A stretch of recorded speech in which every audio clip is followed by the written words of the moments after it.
maternité qui fait entre 2600 et 2700 accouchements. Une maternité de type 2A, c'est-à-dire qu'on accueille les enfants prématurés à partir de 34 semaines d'aménorrhée. On prend premièrement en charge les patientes qui souffrent de pathologies maternelles et deuxièmement, on prend en charge aussi une filière physiologique, c'est-à-dire des mamans qui vont très bien et qui accouchent de manière la plus naturelle possible.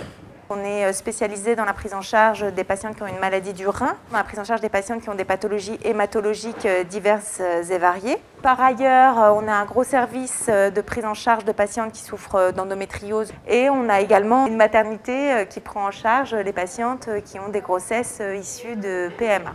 On a eu la chance, en fait, suite à la rénovation de toute la maternité, de revoir tous nos protocoles de prise en charge. On a bien séparé les lieux qui correspondent aux consultations et aux lieux d'hospitalisation en grossesse à haut risque et en suite de couche.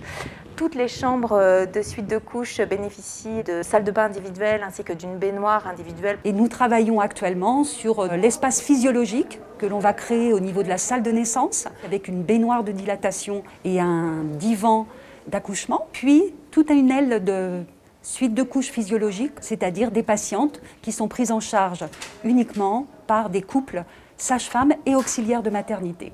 Cette prise en charge permet d'adapter un accompagnement très personnalisé, ce qui nous permet justement de pouvoir repérer plus facilement les mamans qui ont encore plus besoin de nous dans l'accompagnement de la parentalité.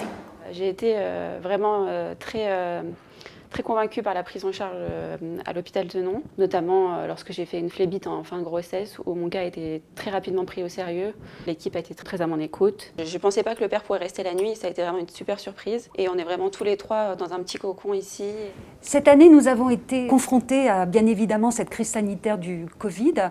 Et cette crise nous a permis aussi de retravailler l'accueil des papas. Le papa est tout à fait autorisé à rester auprès de sa femme tout au long du séjour, que ce soit à l'accouchement ou en suite de couche. Il peut même rester dormir avec sa femme et son bébé. Que ce soit pas une grosse maternité, ça aide aussi. On a une relation, je trouve, plus privilégiée avec nos patientes, qu'on a davantage de temps pour s'occuper d'elles et qu'à la sortie, on les oriente vers des sages-femmes libérales pour pouvoir proposer des sorties précoces quand elles le souhaitent ou pour des surveillances de poids chez le nouveau-né, des surveillances aussi pour la maman. Donc elles sortent, elles sont plus en confiance et tout est mis en place pour accompagner les parents au mieux dans leur parentalité.